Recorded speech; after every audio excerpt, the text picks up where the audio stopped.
Video like जरूर कर लीजिए और ऐसे वीडियो लगातार फ्री में पाने के लिए चैनल को तुरंत सब्सक्राइब कर लीजिए और बेल आइकन को जरूर टैप कर लीजिए ताकि आगे भी सारे वीडियो आपको मिलते रहे। यूट्यूब में फॉलो करते हैं तो प्लीज ये वाला फ्री टेलीग्राम चैनल जरूर ज्वाइन कर लीजिएगा। सारे नोटिफिकेशन, सारे अपडेट यहीं पे आते हैं, ध्यान रखिए। Hello everyone, I hope you all are doing well.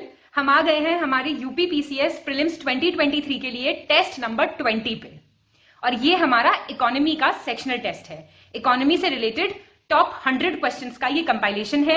You all know the drill. आप लोगों को अच्छे से टेस्ट अटेम्प्ट करना है और अपना स्कोर मुझे जरूर कमेंट डाउन करके बताना है। इकोनॉमी बहुत ही इंपॉर्टेंट और थोड़ा फियर्ड सेक्शन भी है यूपी पीसीएस का इन पर्टिकुलर।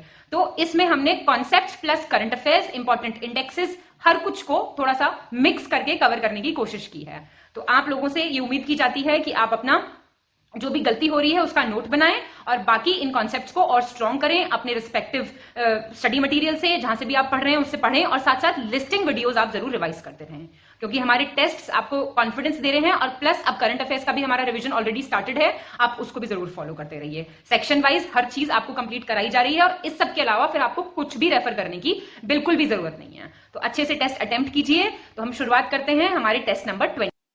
हाँ जी, तो UP PCS prelims 2023 sectional test number 20, ये हमारा इकोनॉमी का टेस्ट होगा। ठीक है, और पहला क्वेश्चन देखेंगे। निम्नलिखित कथनों पर विचार करें। Consider the following statements. वैश्विक बहुआयामी गरीबी सूचकांक, बहुत important, global multi dimensional poverty index, transparency international और ऑक्सफोर्ड गरीबी और मानव विकास पहल द्वारा जारी किया जाता है। It is release by transparency international and the Oxford poverty and human development initiative. और 2021 में जो सूचकांक जारी हुआ उसके अकॉर्डिंग भारत की रैंक 66वीं थी, 66th थी, ऐसा ये सवाल आपका बोल रहा है। आप मुझे बताएंगे कौन सा सही है, बताइए। तो आपका सेकंड ठीक है, तो सेकंड इंपॉर्टेंट भी बहुत हो जाता है, आपको इंडिया का रैंक पता होना चाहिए। ठीक है, इंडिया को 66 रैंक मिला है, तो गलती कहां है, कौन रिलीज करता है, इसमें गलती है। ध्यान रखिएगा, global multi dimensional poverty index को रिलीज करता है यूएनडीपी प्लस ऑक्सफोर्ड पॉवर्टी वाला, मतलब ये ट्रांसपेरेंसी इंटरनेशनल का यहाँ पे कोई लेना देना नहीं है। यूएनडीपी प्लस ऑक्सफोर्ड गरीबी और मानव विकास पहल। ठीक है जी, चलिए। सेकेंड, निम्नलिखित में से सही विकल्प का चयन करें। Select the correct option. 5 year plans, पंचवर्षीय योजनाएं दी हुई हैं और वो किस मॉडल पे आधारित थे ये पूछा गया है।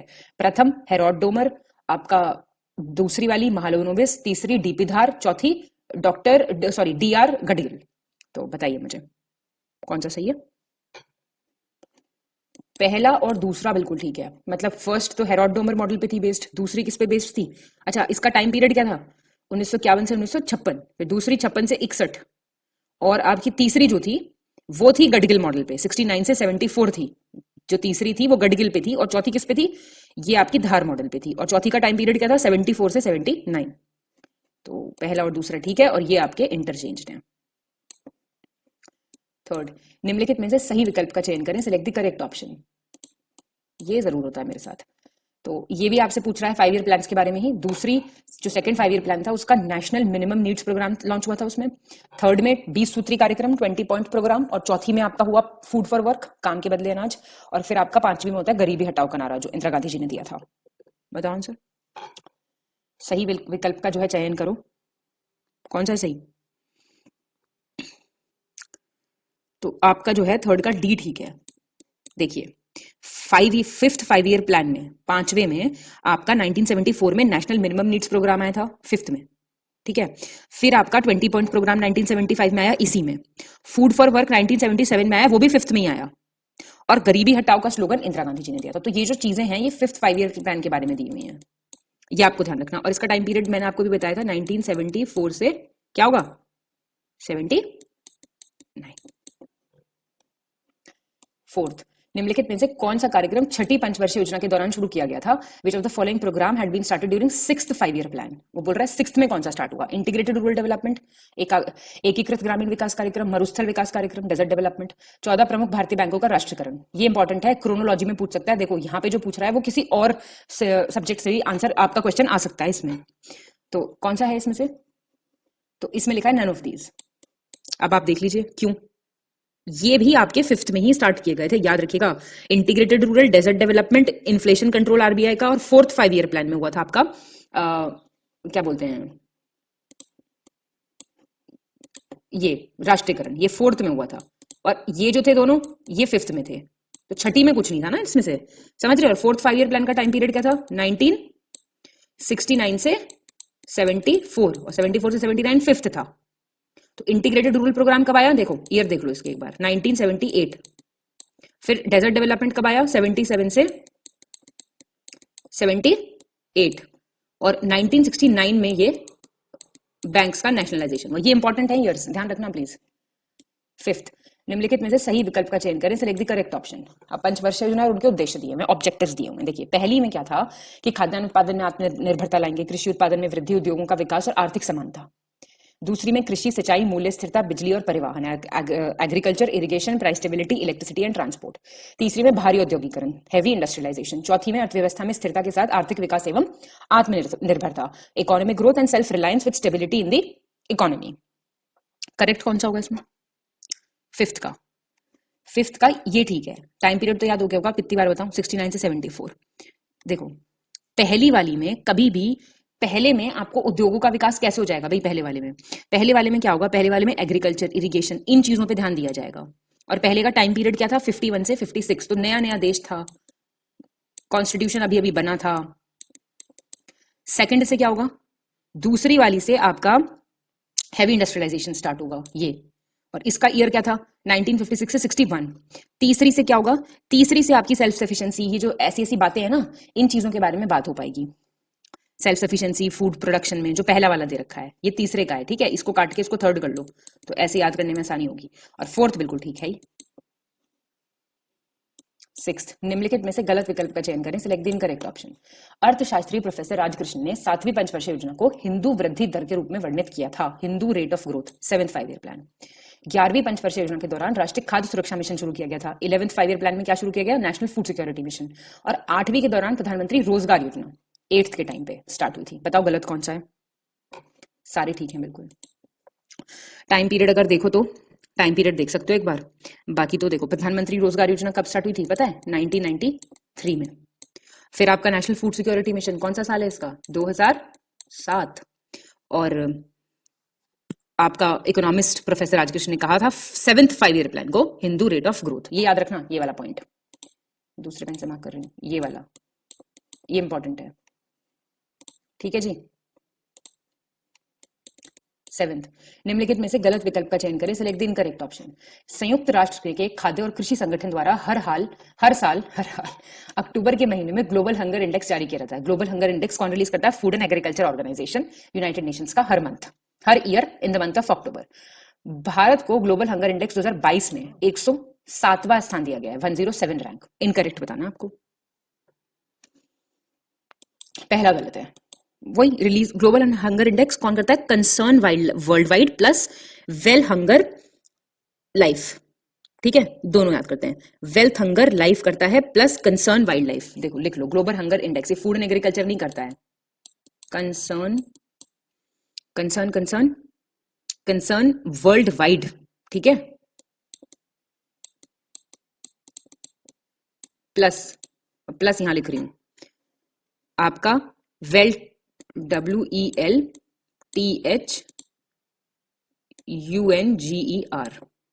लाइफ, ये रिलीज करता है इसको। तो ये बड़ा इंपॉर्टेंट पॉइंट है, हमें पता नहीं होती ये चीजें। और 107, 8वां, निम्नलिखित में से सही विकल्प का चयन करें, सिलेक्ट द करेक्ट ऑप्शन। कौन सा, अंतरराष्ट्रीय बौद्धिक संपदा सूचकांक 2023, इंटरनेशनल इंटेलेक्चुअल प्रॉपर्टी इंडेक्स। सारे तो यहीं से तैयार हो जाएंगे, करंट अफेयर्स रिवाइज करते जाना। तो रैंक पूछी हुई है, बताओ मेरे को कौन सा सही है। पहला और दूसरा बिल्कुल ठीक है। इंडिया की रैंक रटो भाई, 42nd, फर्स्ट रैंक यूएस की है। अच्छा अब टॉप 3 याद करने हैं ना आपको। अच्छा रिलीज कौन करता है इसको, आप मुझे कमेंट करके बता दीजिए जरा, इंटरनेशनल इंटेलेक्चुअल प्रॉपर्टी इंडेक्स को कौन रिलीज करता है। मैं जानबूझ के नहीं बता रही हूं, कमेंट करेंगे तभी ये टेस्ट कंप्लीट माना जाएगा। तो यूएस, फिर आपका यूके है सेकंड पे, और फिर आपका जो फ्रांस है ये है थर्ड पे। तो यूएस, यूके, फ्रांस, ये है टॉप 3। 9th, निम्नलिखित में से सही विकल्प का चयन करें, सिलेक्ट द करेक्ट ऑप्शन। अब ये इन्फ्लेशन दिए हुए, मुद्रास्फीति के टाइप्स दिए हुए हैं और उनकी डेफिनेशन दी हुई है। तो देख लो एक बार, रेंगती हुई मुद्रास्फीति, क्रीपिंग इन्फ्लेशन, जब इन्फ्लेशन रेट जो है मुद्रास्फीति का दर 5% से कम हो, 5% या कम। चलती हुई वॉकिंग, जब 5 से 10% के बीच में हो। दौड़ती हुई रनिंग, जब 10 से 20% के बीच में हो। कूदती हुई गैलोपिंग, जब 20% से ज्यादा हो। सही कौन सा है इसमें से, थर्ड और फोर्थ बिल्कुल ठीक है। अब ध्यान देना, भागती दौड़ती याद करना बस, भागती भी 10 से 20% है, गैलोपिंग मोर देन 20 है, याद रहेगा। क्रीपिंग में याद रखना 3% है, 5 नहीं है, 3 है ये। और वॉकिंग 3 से 10 है, बस 5 कहीं भी नहीं है, इतना ध्यान रख लेना, बन जाएगी बात। 10th, निम्नलिखित में से सही विकल्प का चयन करें, सिलेक्ट द करेक्ट ऑप्शन। योजना आयोग की स्थापना 1950 में की केसी नियोगी की अध्यक्षता में एक सलाहकार योजना बोर्ड की सिफारिश के आधार पर की गई थी। Planning commission was established in 1950 on the basis of the recommendations of an advisory planning board under the chairmanship of KC Neogy. Morarji Desai योजना आयोग के पहले अध्यक्ष थे। He was the first chairman of planning commission. प्रधानमंत्री इसका पदेन अध्यक्ष होता है, prime minister is the ex officio chairman. और 1 जनवरी 2015 को नीति आयोग की स्थापना प्लानिंग कमीशन के उत्तराधिकारी के रूप में की गई। तो बताइए सही कौन सा है। देखिए यहीं पे होंगे आप कंफ्यूज, 1, 3 और 4। सेकंड, एक तो फोर्थ वाला पॉइंट याद रखना, थर्ड वाला पॉइंट बहुत याद रखना। और इसके पहले अध्यक्ष किसके बोल रहा है, ये प्लानिंग कमीशन के बोल रहा है, नीति आयोग के नहीं बोल रहा है। तो ये थे हमारे पंडित नेहरू, JL नेहरू, मोरारजी देसाई नहीं थे। ये याद रखना, ये याद रखना। नीति आयोग की फुल फॉर्म बताओ मुझे क्या है। 11th, निम्नलिखित समितियों को कालानुक्रमिक क्रम में व्यवस्थित करें, क्रोनोलॉजिकल ऑर्डर में आपको बताना है इनको। महालनोबिस, खुसरो, दंतवाला, सरकारिया, ईयर पता होना चाहिए आपको इनका, अभी बता देते हैं आपको। तो ये इसका आंसर है फर्स्ट 3, 4 एंड सेकंड। कैसे, अभी ईयर बता दे रही हूं मैं। सबसे पहले ध्यान रखना, आपकी जो महालनोबिस कमेटी है,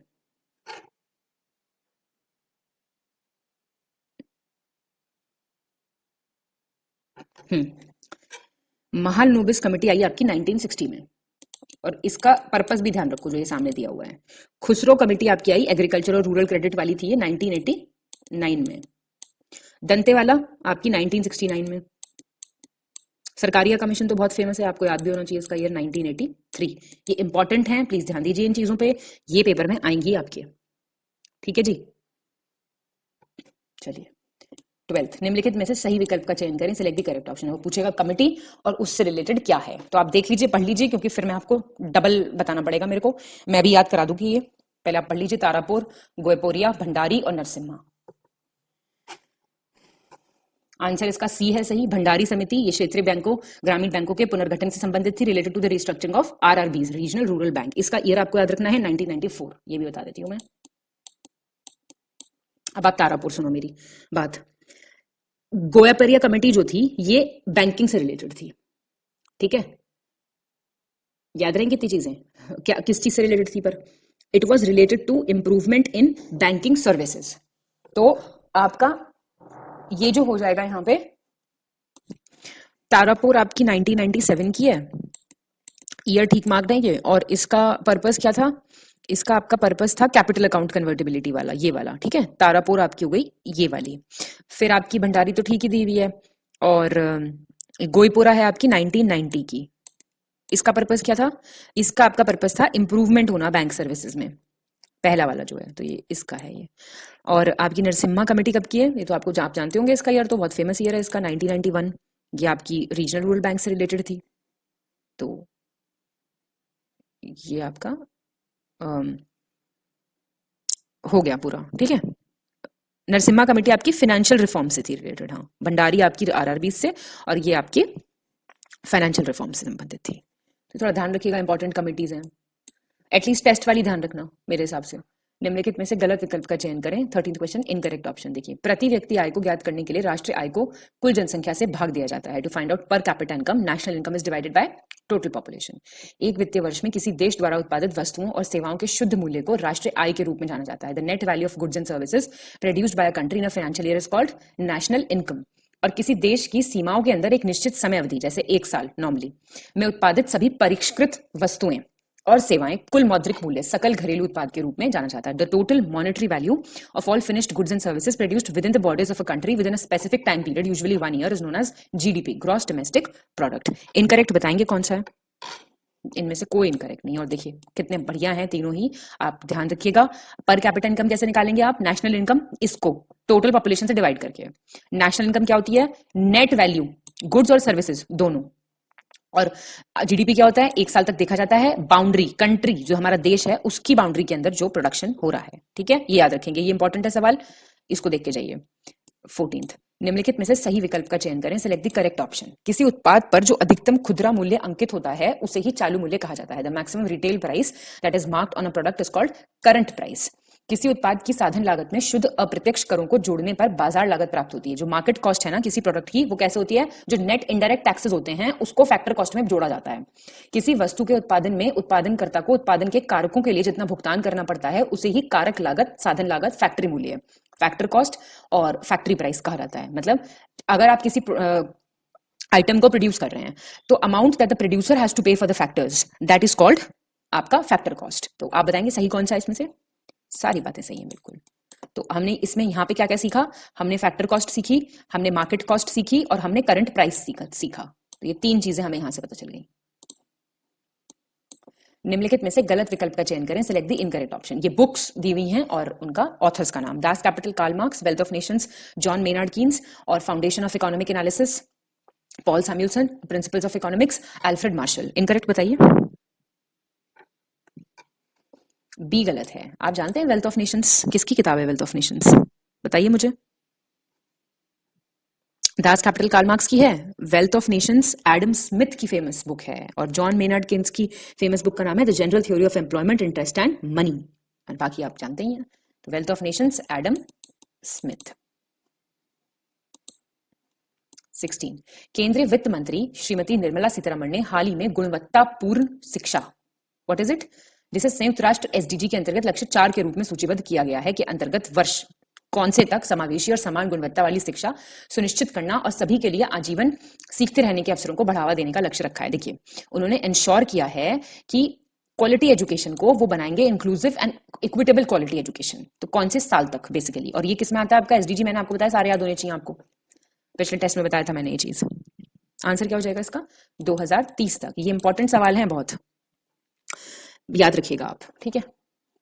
चलिए 17 वित्त मंत्रालय द्वारा हाल ही में जारी रिपोर्ट के संबंध में गलत विकल्प का चयन करना है आपको। Incorrect option related to the recently release report by ministry of finance. वित्तीय वर्ष 21-22 में विशेष आवश्यकता वाले बच्चों का कुल नामांकन बढ़ाकर 22.7 लाख हो गया है। यह 3.3% की वृद्धि को दर्शाता है। Children with special needs PM Shri योजना के अंतर्गत 14,500 से अधिक स्कूलों को अनुकरणीय स्कूलों के रूप में विकसित किया गया है। Under PM Shri scheme more than 14,500 schools have been developed as exemplary schools. Incorrect बताएंगे कौन सा है? कोई गलत नहीं है, दोनों चीजें आपको प्रिपेयर करनी है, पीएम श्री स्कीम और आपका चिल्ड्रन विद स्पेशल नीड्स के लिए एलोकेशन। वित्त मंत्रालय द्वारा हाल ही में जारी रिपोर्ट के संबंध में सही विकल्प का चयन करें। पुरुषों के लिए सकल नामांकन अनुपात, ग्रॉस एनरोलमेंट रेशियो 2021 के लिए कितना हो गया? 26.7 हो गया है। और महिलाओं के लिए ग्रॉस एनरोलमेंट रेशियो कितना हो गया? 27.9, 27.9 2021 के लिए। सही पूछ रहा है कौन सा है? सही है दोनों। क्या होता है जीईआर? कमेंट करके बताएगा कोई डेफिनेशन? फिर से वित्त मंत्रालय ने जो रिपोर्ट जारी करी है उसी के बारे में करेक्ट बताना है आपको। वित्तीय वर्ष 20-21 में उच्च शिक्षा में कुल नामांकन बढ़कर 4.1 करोड़ हो गया है टोटल एनरोलमेंट। और वित्तीय उच्च शिक्षा में महिला नामांकन मतलब फीमेल एनरोलमेंट कितना? 2 करोड़। और आपका ग्रॉस एनरोलमेंट रेशियो जो है हायर एजुकेशन में वो 27.3% रिकॉर्ड किया गया है। आपको बताना है कौन सा सही है। तो ये डी ठीक है बिल्कुल, ठीक है। चलिए 20 रबी सीजन, मैंने आपको सारे रबी, खारिफ और जैद तीनों का बताया, पिछले टेस्ट में था कौन कौन सी क्या क्रॉप्स हैं, आपको याद रखनी है ये सब चीजें। 22-23 के दौरान निम्न में से किस पोषक तत्व के लिए सर्वाधिक सब्सिडी रुपये प्रति किलोग्राम में, मतलब कौन से न्यूट्रिएंट के लिए हाईएस्ट सब्सिडी दी गई है? नाइट्रोजन, फास्फोरस, पोटाश या फिर सल्फर? अच्छा क्वेश्चन है,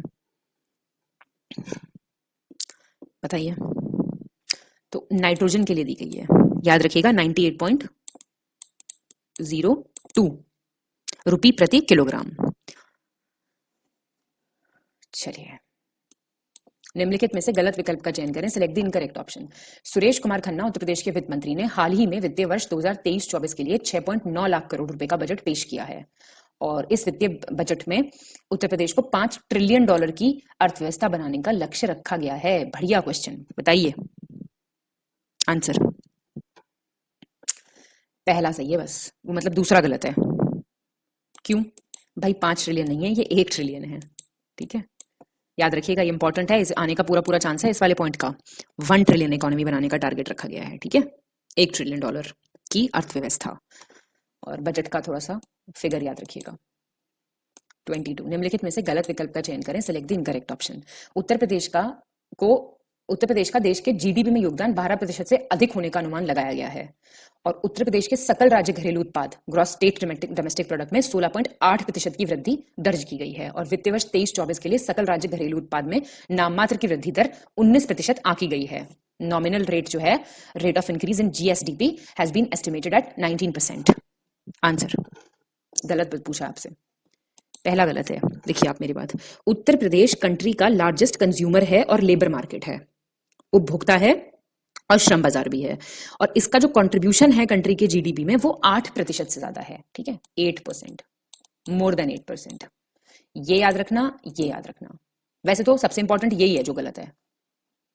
23 निम्नलिखित में से सही विकल्प का चयन करें, सेलेक्ट द करेक्ट ऑप्शन। हाल ही में लखनऊ में Uttar Pradesh global investors summit 2023 का आयोजन किया गया था। तो सब फॉलो कर ही रहे होंगे current affairs. UP global investors summit, इस शिखर सम्मेलन में दुनिया भर के 25,000 से अधिक निवेशकों ने भाग लिया था। इस शिखर सम्मेलन में लगभग 33.5 लाख करोड़ रुपए के 19,000 से अधिक समझौते ज्ञापनों पर हस्ताक्षर किए गए हैं। MOUs 19,000 MOUs जो है वो साइन किए गए हैं इस समिट में। सही बताओ कौन सा है? सही है सारे। आना सवाल तय है इस पे। ग्लोबल इन्वेस्टर्स समिट जो यूपी में हुई है, ना आए तो पैसे वापस।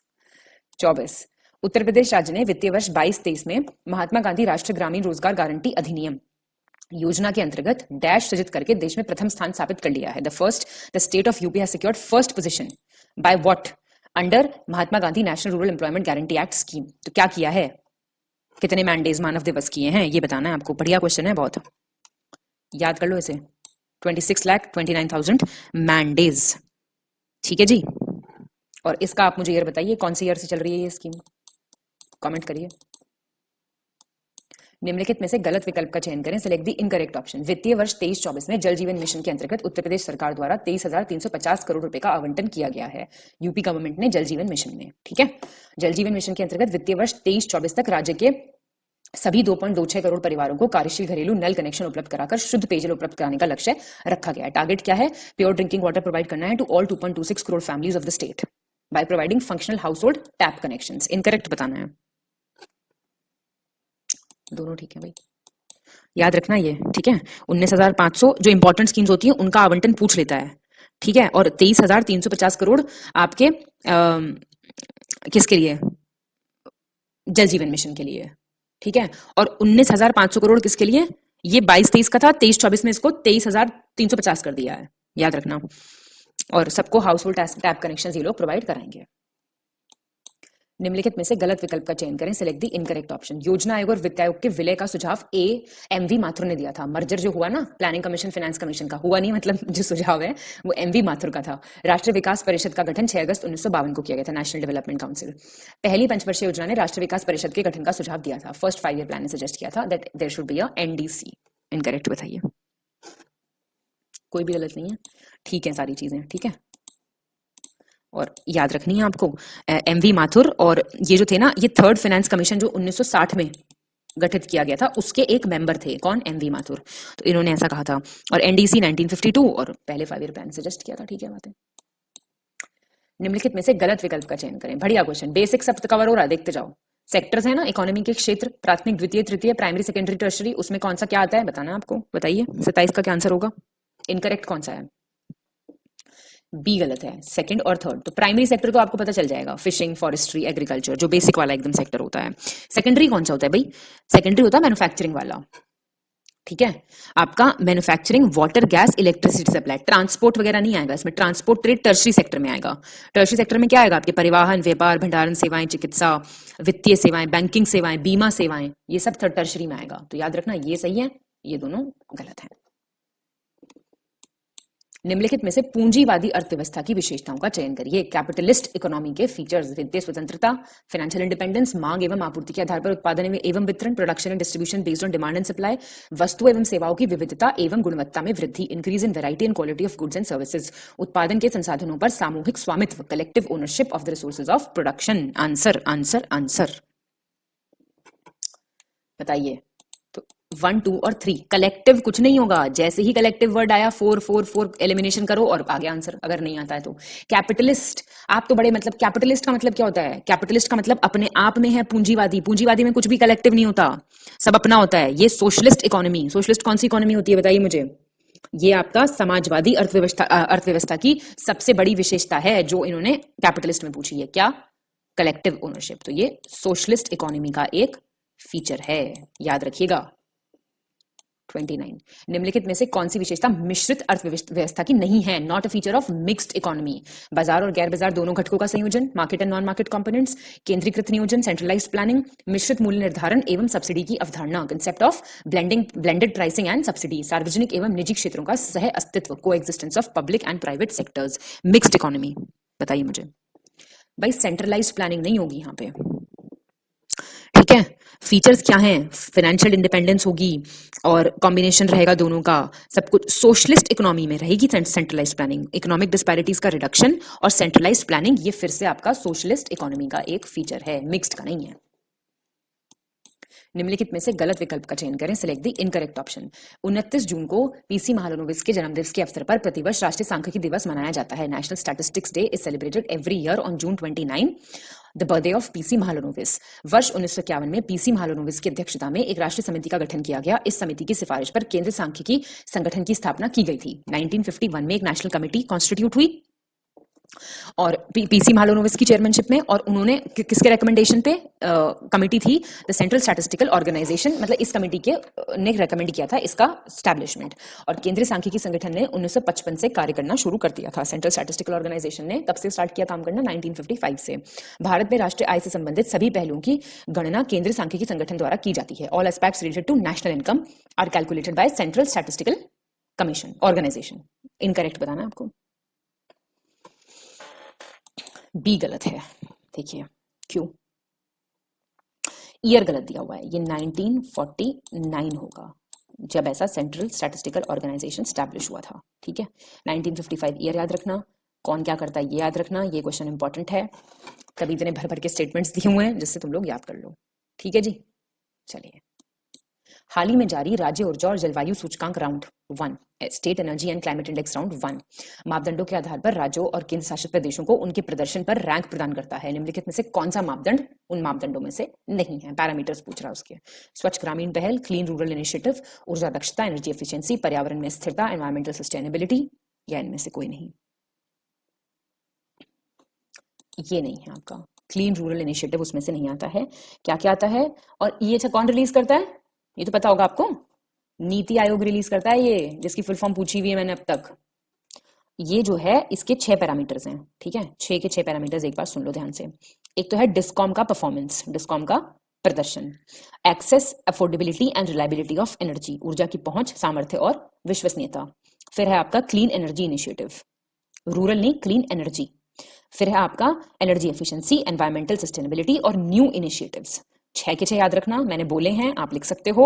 रूरल का कोई लेना देना नहीं है स्टेट एनर्जी और क्लाइमेट से, ये तो लॉजिक से भी हो रहा था क्वेश्चन। क्लीन एनर्जी है इसमें, और टोटल पैरामीटर 6 हैं, याद रखिएगा, नीति आयोग ने रिलीज किया है इसको। 32 निम्नलिखित में से गलत विकल्प का चयन करें, सिलेक्ट द इनकरेक्ट ऑप्शन। ये रहा, हाल ही में नीति आयोग द्वारा state energy and climate index जारी किया गया। गुजरात, केरल और पंजाब को बड़े राज्यों की श्रेणी में शीर्ष 3 प्रदर्शनकर्ताओं के रूप में स्थान दिया गया। गुजरात, केरल और Punjab top 3 producers. Performance in the category of larger states. Tripura छोटे राज्यों की श्रेणी में शीर्ष प्रदर्शन करने वाले राज्य के रूप में उभरा है। Tripura is emerged as a top performing state in the category of small states. बताओ, तीसरा गलत है, क्यों? गोवा स्मॉल स्टेट में उभरा है टॉप पे, फिर त्रिपुरा, फिर मणिपुर। तो त्रिपुरा की जगह आपका गोवा है।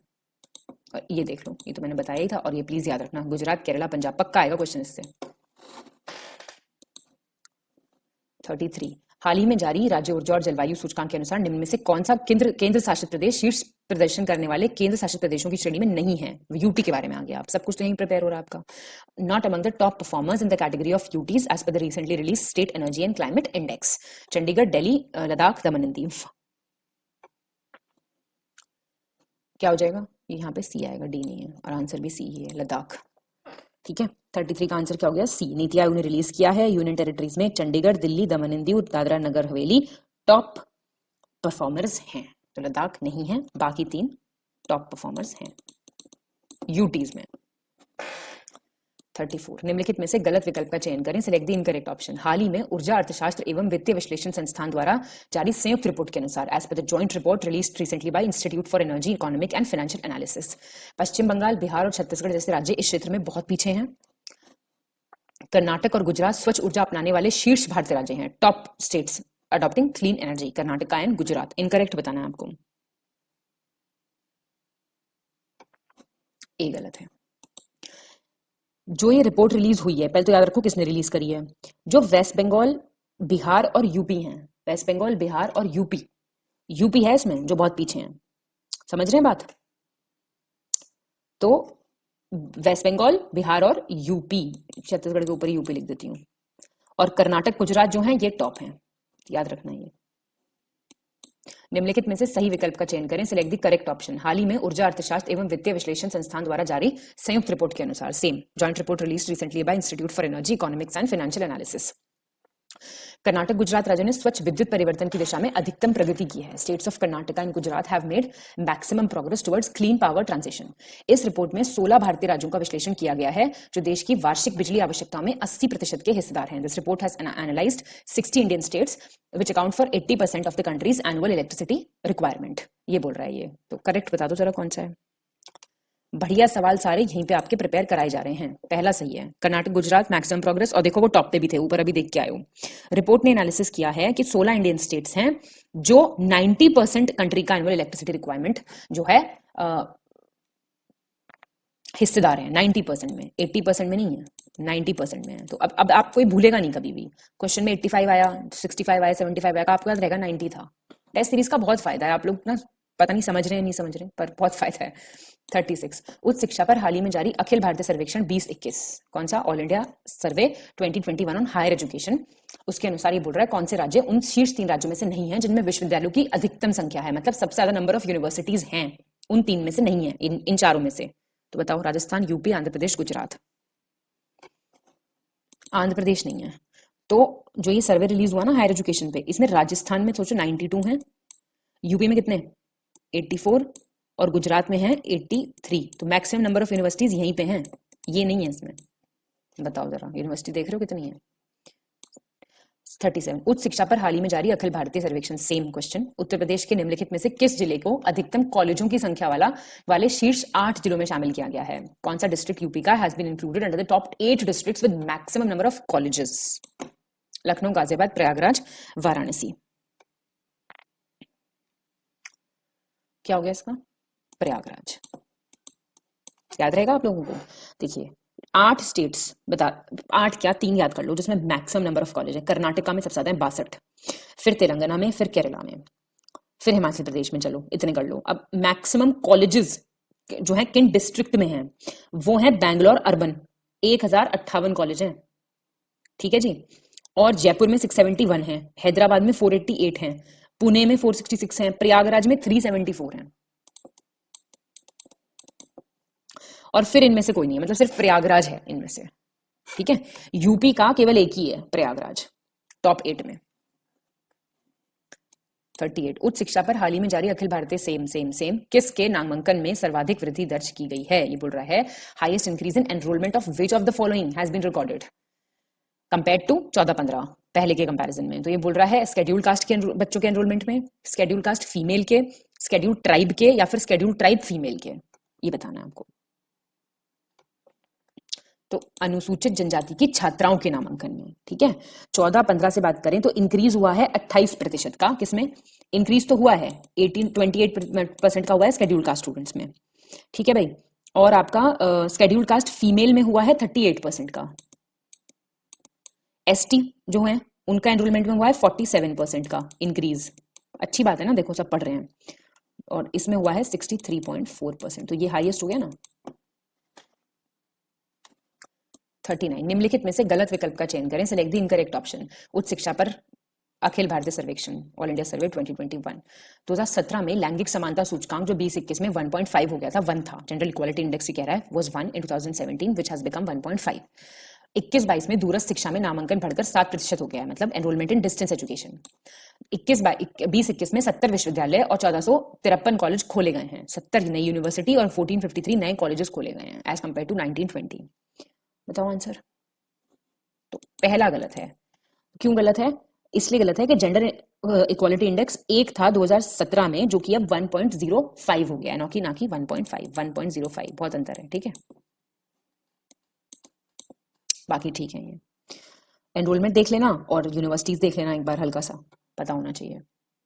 40 नवीनतम अपडेट के अनुसार उत्तर प्रदेश राज्य में इनके संग्रह के आधार पर निम्नलिखित को अवरोही क्रम में व्यवस्थित करें। Arrange the following in descending order on the basis of the collection to the state of UP as पर द लेटेस्ट अपडेट्स। राज्य उत्पाद शुल्क, स्टेट एक्साइज, ये आपका बजट का क्वेश्चन हो गया। बिक्री कर, सेल्स टैक्स, और राज्य वस्तु एवं सेवा कर, state goods and services tax. बताइए 40 का आंसर सी है 312। टॉप वाले देख लीजिए परसेंटेज। तो देखिए यूपी गवर्नमेंट रिसीव, सबसे ज्यादा टैक्स यूपी गवर्नमेंट कहां से रिसीव करती है, तो आप याद रखिए पहला तो ये हो गया टॉप, फिर है आपका स्टेट एक्साइज ये, और फिर है आपका ये टॉप 3 याद रखिएगा आप लोग, आएगा क्वेश्चन इससे पक्का। ये टॉप 3 बहुत इंपॉर्टेंट है, इंपॉर्टेंट क्वेश्चन। 41 निम्नलिखित में से किस स्रोत से उत्तर प्रदेश राज्य की सरकार यूपी बजट 23-24 के अनुसार न्यूनतम धनराशि प्राप्त हुई है। ये बोल रहा है कौन से सोर्स से मिनिमम अमाउंट ऑफ मनी मिला है एज पर द यूपी बजट। करेक्टर राजस्व, नॉन टैक्स रेवेन्यू, लोक ऋण, पब्लिक डेट, स्वयं का कर राजस्व, ओन टैक्स रेवेन्यू, केंद्र सरकार से सहायता अनुदान, granted aid from central government. बताइए सबसे कम इससे हुआ आपका नॉन टैक्स रेवेन्यू से। ठीक है, ये चीज याद रखनी बहुत ज्यादा जरूरी है। 3.5% हुआ इससे, मुश्किल से, हार्डली, करेक्टर राजस्व से। ठीक है, और लोक ऋण से 14 कुछ हुआ है। फिर आपका केंद्र सरकार को जो सहायता मिलती है उससे 27% करीब हुआ है। ऋण वगैरह से 0.4 हुआ है। सबसे कम तो एक्चुअली ऋण और उससे हुआ है, लेकिन वो इसमें पूछा नहीं है। उसके बाद आपका इससे हुआ है नहीं, लोक लेखा शुद्ध भी हुआ है 0.8%, लेकिन मिनिमम जो इनमें से है वो आपका 3.5% है इससे। तो आप इनमें से याद रखो, इनमें से पूछेगा तो। अब वही बात, सबसे ज्यादा यूपी बजट के अनुसार किस स्रोत पर सबसे अधिक राशि खर्च गई है। Maximum amount of money which source, grants in aid, सहायता अनुदान, पूंजीगत परिव्यय, कैपिटल आउटफ्लो, पेंशन, सब्सिडी। तो इसका आंसर क्या हो जाएगा? इसका हो जाएगा बी, पूंजीगत परिव्यय, कैपिटल आउटले, आपका करीब 21.7%।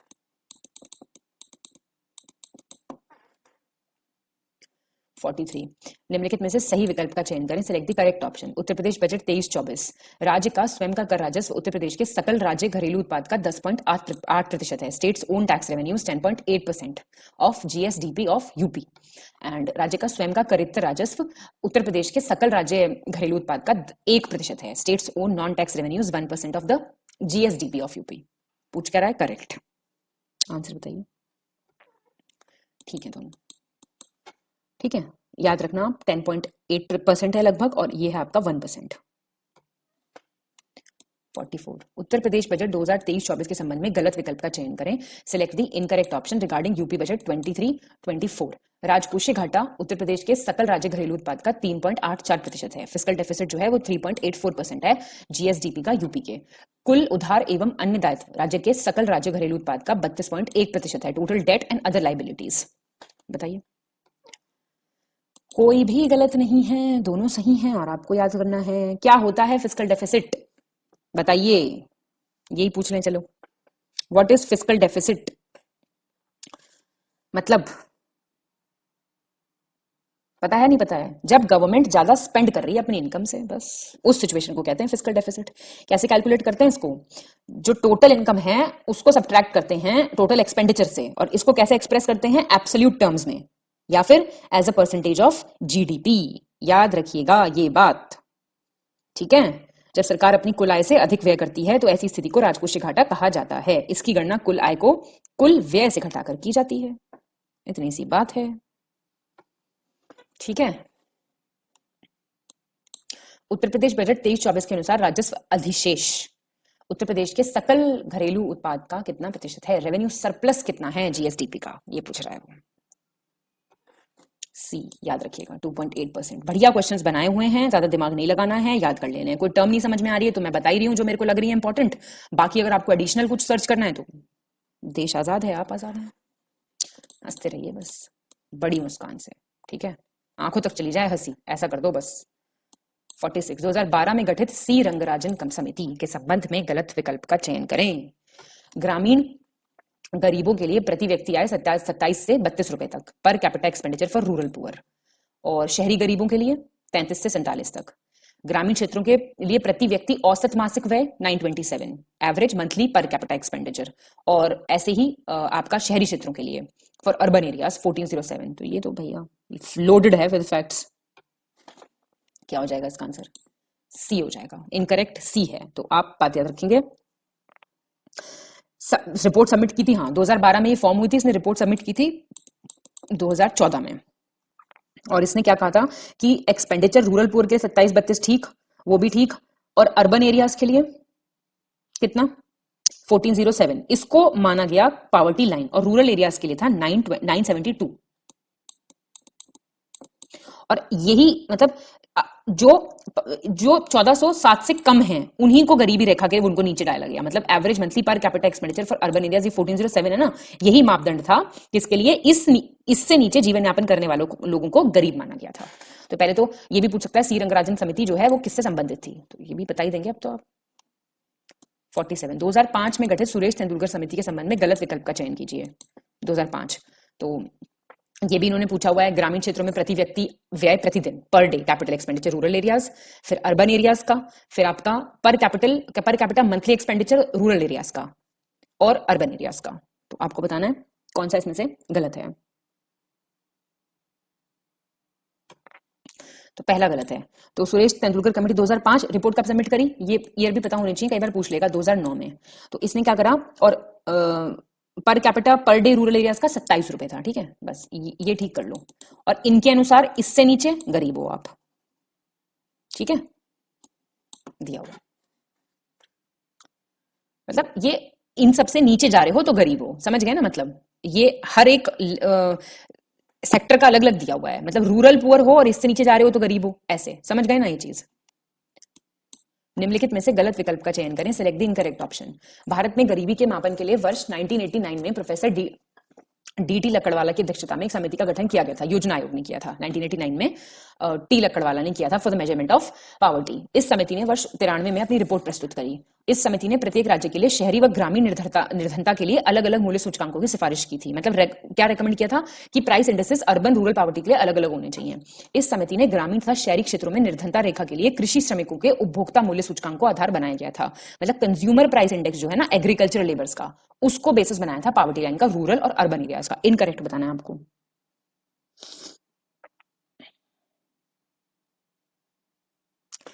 तो अब देखिए यही गलत है। एग्रीकल्चरल लेबर्स के लिए जो इन्होंने मापदंड बनाया था वो कंज्यूमर प्राइस इंडेक्स बनाया था इंडस्ट्रियल लेबर्स का, अर्बन एरियाज के लिए, ठीक है, एग्रीकल्चर के लिए नहीं। ये गलत होगी लाइन। और consumer price index agricultural labours के लिए बनाया था रूरल एरियाज के लिए। एग्रीकल्चर रूरल, ठीक है जी, और इंडस्ट्रियल अर्बन, इसमें एक ही में लिख दिया ना दोनों चीजें। ये बात याद रखना, बाकी ठीक है बिल्कुल, ठीक है। और इन्होंने प्राइस इंडेक्स एग्रीकल्चरल लेबर्स का बनाया था रूरल एरियाज के लिए, और consumer price index industrial labours का बनाया था अर्बन एरियाज के लिए। तो ये याद रखना बस दोनों चीजें, और बाकी इसका ये ईयर याद रखना। 49 निम्नलिखित में से गलत विकल्प का चयन करें। Select the incorrect option. Y K Alagh समिति का गठन गरीबी मापने के लिए योजना आयोग द्वारा वर्ष 1977 में किया गया था।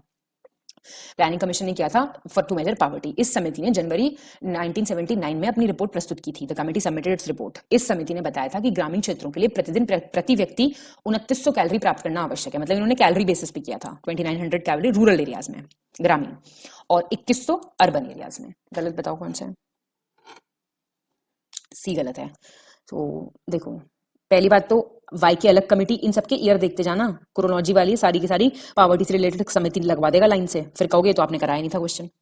वाई की अलग कमेटी 1977 याद रहेगा, से रिपोर्ट सबमिट करी 1979 में। रूरल एरियाज में इन्होंने कहा था 2400 कैलोरी,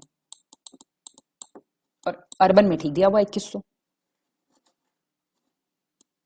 गरीबी को डैश से दूर नहीं किया जा सकता है। Poverty can not be overcome by what? कृषि क्षेत्र का विकास करके, डेवलपिंग द एग्रीकल्चर सेक्टर, व्यवसायिक एवं तकनीकी शिक्षा को बढ़ावा देकर, promoting vocational and technical education, बचत एवं पूंजी निर्माण की दर में कमी करके, reducing the rate of savings and capital formation, या इनमें से कोई नहीं।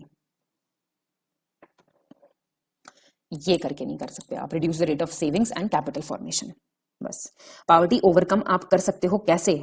भाई ग्रोथ करके, एग्रीकल्चर ग्रोथ करके, प्रमोट करके, बढ़ा के ना, रिड्यूस करके कैसे पॉवर्टी कम कर दोगे? ठीक है, चलिए शगुन वाला सवाल आ गया है। तो वित्तीय वर्ष 23-24 की मौद्रिक नीति के अनुसार सही विकल्प का चयन करिए। Monetary policy for the financial year 23-24। स्थायी जमा सुविधा दर, स्टैंडिंग डिपॉजिट फैसिलिटी रेट 6.25। सीमांत स्थायी सुविधा दर, मार्जिनल स्टैंडिंग फैसिलिटी रेट 6.75%। कितना है, मतलब सही कौन सा है? सी, दोनों ठीक है। कई बार ज्यादा मूड खराब हुआ तो ऐसे सवाल आ सकते हैं। निम्नलिखित में से सही विकल्प का चयन करें, सेलेक्ट द करेक्ट। फिर से कमिटीज दी हुई हैं और उनसे रिलेटेड चीजें पूछी हुई हैं, तो करेक्ट वाला बता दो, फिर मैं आपको सारे बता देती हूँ। पढ़ लो। भूरेलाल समिति, एल के झान, वांचू, राजाचेलिया। आंसर इसका बी है। ठीक है, अब सुन लो, वांचू कमेटी किससे रिलेटेड है? वांचू कमेटी रिलेटेड है डायरेक्ट टैक्स, याद रहेगा, वांचू डायरेक्ट टैक्स। फिर है आपकी एल के झान, ये है इनडायरेक्ट टैक्स से रिलेटेड, तो ये ठीक ही है हमारा ऑप्शन। फिर है आपकी राजाचलिया, ये है टैक्स रिफॉर्म्स, मतलब पहले वाला हो गया, नहीं तीसरे वाला टैक्स रिफॉर्म्स। और भूरेलाल है इंक्रीज इन मोटर व्हीकल टैक्स, ये बिल्कुल ठीक है, इनडायरेक्ट याद रख लो, थोड़े से सही रहेगा। चलिए 53rd, निम्नलिखित में से सही विकल्प का चयन करें, select the correct option. Partha Sarathi Shome समिति, वही समितियां दी हुई हैं और आपको बताना है कौन सा है। पार्थ सारथी, वाईवी रेड्डी, फिर आपका केलकर समिति। बताइए मेरे को देख के कौन सा सही है। तो आपके सही हैं सारे, सारे आपको अच्छे से पढ़ने हैं। पार्थ सारथी किससे हो गई रिलेटेड? पार्थ सारथी हो गई आपकी रिफॉर्म्स इन टैक्स पॉलिसी, कर नीतियों में सुधारों से संबंधित। वाईवी रेड्डी, आयकर छूटों की समीक्षा regarding the review of income tax exemptions. फिर आपकी है केलकर, डायरेक्ट और इनडायरेक्ट टैक्सेशन, प्रत्यक्ष एवं अप्रत्यक्ष करारोपण, तीनों याद रखना। सही विकल्प का चयन करें, select the correct option. Shriman Narayan Agarwal ने वर्ष 1944 में गांधीवादी योजना प्रस्तुत की थी। जो जन योजना के अंतर्गत लोगों की बुनियादी जरूरतों की पूर्ति पर बल दिया गया था। Under the people's plan emphasis was laid on fulfilling the basic needs of the people. Sarvodaya योजना के अंतर्गत कृषि एवं कृषि आधारित लघु एवं कुटीर उद्योगों पर बल दिया गया था। सर्वोदय योजना के अंदर किस पे emphasis was laid on? Agriculture and agriculture based small and cottage industries. सही बताना है कौन सा है। ठीक है तीनों, ये इंपॉर्टेंट है पॉइंट। 1944 में किसने? आपका श्रीमन नारायण अग्रवाल ने ऐसा दिया था सुझाव, और जयप्रकाश नारायण ने आपका सर्वोदय प्लान दिया था। और पीपल्स प्लान किसने दिया था बताइए मुझे? एम.एन. रॉय, लिख लीजिए यहाँ पे, थोड़े से इंपॉर्टेंट पॉइंट्स हैं। और सर्वोदय जेपी नारायण 1950 में। और पीपल्स प्लान कब आया था? 1945 में। तीनों बता दिए ना? 55 याद रखना, Gandhian plan, people's plan, Sarvodaya plan. रुक जाओ मैं मार्क कर दूं दूसरे पेन से। Gandhian plan, people's plan, Sarvodaya plan योजना। गलत विकल्प का चयन करें, सिलेक्ट द इनकरेक्ट ऑप्शन। आर्थिक नियोजन की पहली रूपरेखा वर्ष 1934 में दादा भाई नौरोजी द्वारा लिखित प्लान्ड इकोनॉमी ऑफ इंडिया पुस्तक में प्रकाशित की गई थी। First outline of economic planning 1934 book का नाम दिया गया है। 44-45 के दौरान देश के 8 प्रमुख पूंजीपतियों द्वारा देश के आर्थिक विकास की योजना तैयार करने के उद्देश्य से बॉम्बे प्लान नामक योजना शुरू की गई थी। During the year 44-45 a plan named Bombay Plan had been started by 8 major capitalists of the country। तो बताइए कौन सा गलत है? पहला गलत है। क्यों? पहला आउटलाइन इकोनॉमिक प्लानिंग का 1934 में दिया था, पर किसने दिया था? प्लान्ड इकोनॉमी ऑफ इंडिया दादा भाई नौरोजी की किताब नहीं है, एम विश्वेश्वरैया की किताब है, MV, ऐसे याद कर लो। और ये बॉम्बे प्लान याद रखना, ठीक है? 8 थे, सब टेस्ट सीरीज से कवर हो जाएगा, चिंता की कोई ऐसी बात नहीं है। निम्नलिखित में से गलत विकल्प का चयन करें, इनकरेक्ट ऑप्शन। ईयर पूछ रहा है आपके। भारतीय प्रतिभूति और विनिमय बोर्ड अधिनियम सेबी 1992, विदेशी मुद्रा प्रबंधन अधिनियम, फॉरेन एक्सचेंज मैनेजमेंट एक्ट 1999, राष्ट्रीय आवास बैंक अधिनियम 1987, नेशनल हाउसिंग बैंक एक्ट, या इनमें से कोई नहीं? ठीक है, बिल्कुल याद रखो, इनके ईयर मैच कराने के लिए पूछ लेता है।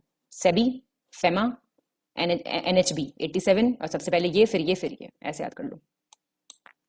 निम्नलिखित अधिनियमों को कालानुक्रमिक क्रम में व्यवस्थित करें। Arrange the following acts in chronological order. सरकारी प्रतिभूति अधिनियम, गवर्नमेंट सिक्योरिटीज एक्ट, क्षेत्रीय ग्रामीण बैंक अधिनियम, रीजनल रूरल बैंक एक्ट, राजकोषीय उत्तरदायित्व और बजट प्रबंधन अधिनियम, फिस्कल रिस्पॉन्सिबिलिटी इन बजट मैनेजमेंट एक्ट, धन शोधन निवारण अधिनियम, prevention of money laundering act. तो बताओ,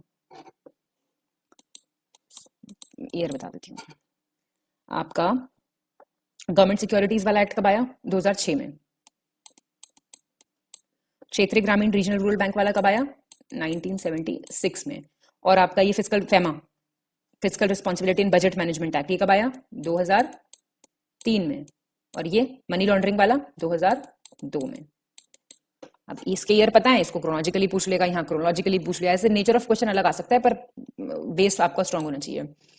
फिर आपका ये है गलत विकल्प का चयन करें। शेयर मूल्यांक सूचकांक दिए हुए हैं और देश, share price index, countries concerned में बताओ, देख के फिर बताती हूं मैं कौन सा गलत है। सी गलत है। कॉस्पी किसका है जानते हैं आप?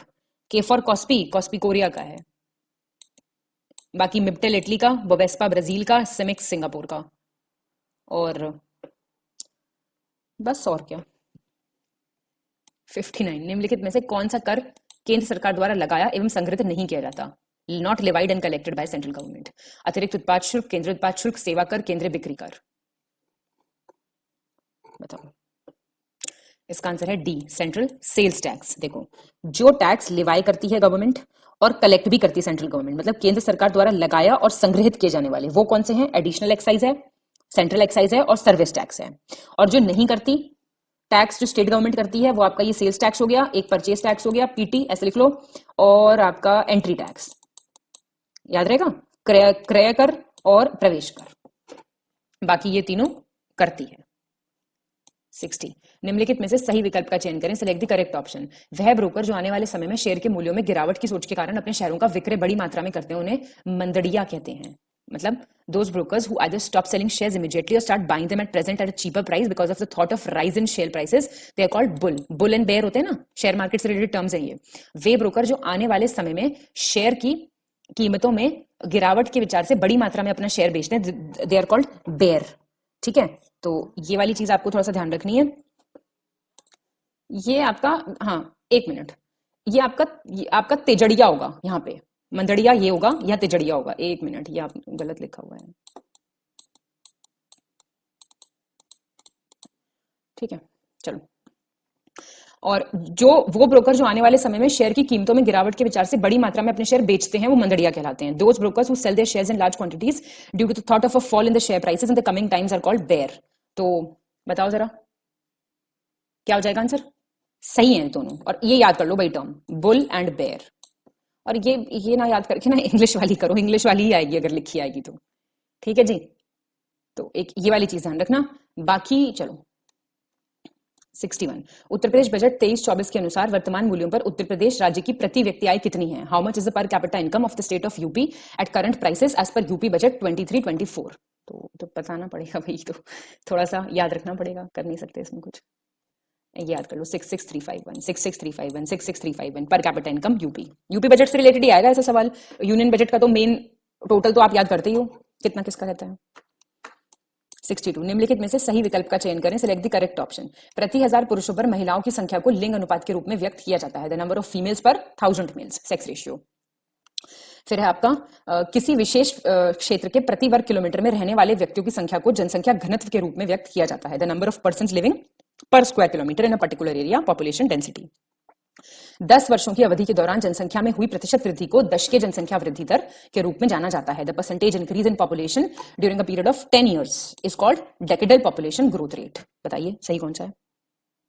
सही है, बिल्कुल बढ़िया सवाल। सारे देखो फैक्ट यहीं पे प्रिपेयर हो रहे हैं। ये टेस्ट देखिए प्रेपरेटरी मोड में लाने के लिए है आपको। नहीं हो रहे सही ना सवाल तो बिल्कुल चिंता नहीं करना। क्यों बना रहे हैं हम यहाँ बैठ के videos? Population density, decadal population growth rate, जिससे आपकी तैयारी अच्छी हो सके बस। 63 एक अधिवास को वैधानिक नगर कहा जाएगा जब उसमें डोमिसाइल को स्टैट्यूटरी टाउन कब कहा जाएगा? सर जब बजट पढ़ाते हैं ना पहली चीजें कराते हैं ये बेसिक वाला। नगर पालिका, म्युनिसिपैलिटी, नगर निगम, म्युनिसिपल कॉर्पोरेशन, छावनी बोर्ड, कैंटोनमेंट बोर्ड, अधिसूचित नगर क्षेत्र समिति, नोटिफाइड टाउन एरिया कमेटी। तो बताओ इनमें से कोई भी एक, एनी वन ऑफ दीज, ये चारों याद रखना, पांचों इनमें से कोई भी एक है, then it is a statutory town. वो एक स्टैट्यूटरी टाउन हो जाएगा अपने आप, ठीक है। और हाँ, कुछ भी एक हो इनमें से, ठीक है।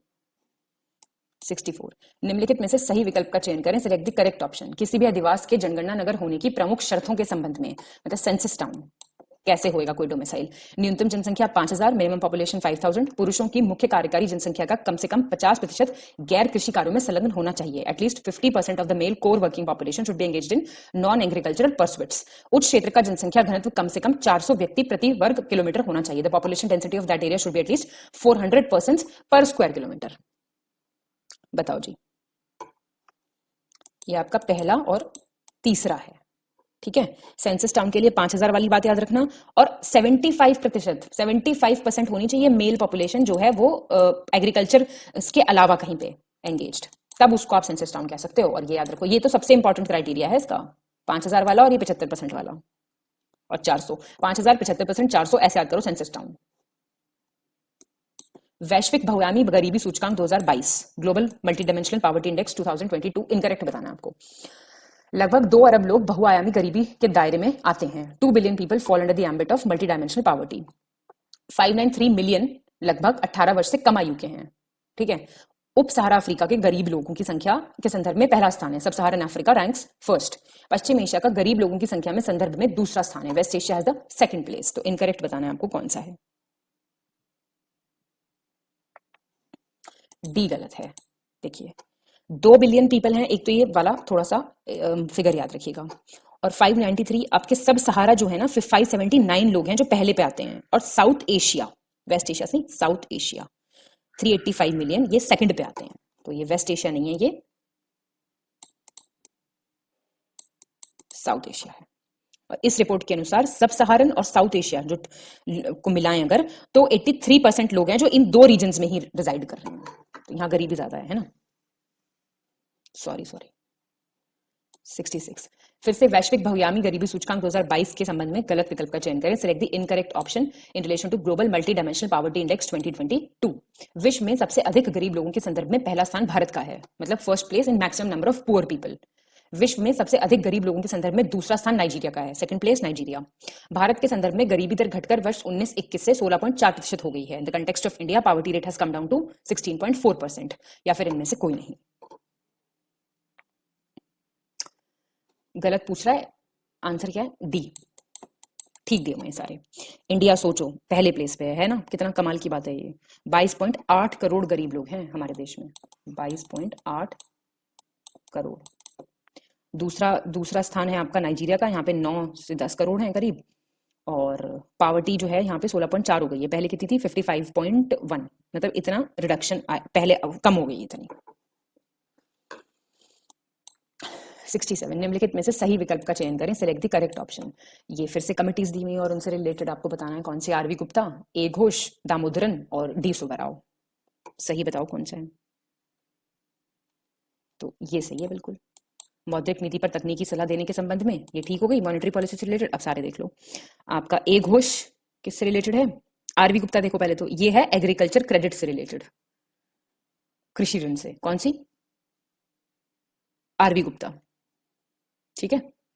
फिर आपकी ए घोष है आपकी फ्रॉड, बैंक वाले जो फ्रॉड हैं, बैंकों में धोखाधड़ी, ये आपकी ये है। और फिर दामोदरन किससे रिलेटेड है आपकी, ये आपकी बैंकिंग सर्विसेज में सुधार से, ये आपकी ये है, ठीक है, याद रखना थोड़ा सा। वैश्विक बहुआयामी गरीबी सूचकांक 2022 के संबंध में गलत विकल्प, select the incorrect option regarding global multi dimensional poverty index 2022। वर्ष 2005-6 के से 19-21 के दौरान भारत में 41.5 करोड़ लोग गरीबी से बाहर आ पाए हैं, मतलब 2005-6 से लेके 19-21 तक 21.5 करोड़ लोग आए हैं बाहर गरीबी से। विश्व में गरीब बच्चों की संख्या के मामले में दक्षिण अफ्रीका का पहला स्थान है। South Africa ranks first in terms of poor children in the world. क्या हो जाएगा इसका, बी हो जाएगा, मतलब सेकंड गलत है। तो रैंक किसकी सही है, पता है कौन है, इंडिया। भारत बिल्कुल महान नहीं है इन चीजों में, ठीक है। चलो 69 निम्नलिखित में से गलत विकल्प का चयन करें, select the incorrect option.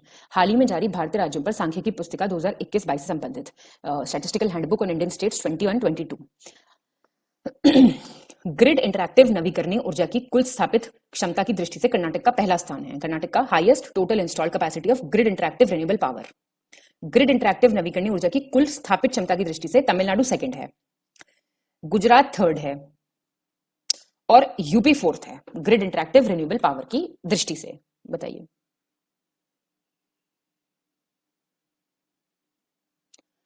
D, UP नहीं है ये, यूपी इसमें जो फोर्थ रैंक पे है ना इन टोटल इंस्टॉल्ड कैपेसिटी, आपका महाराष्ट्र है।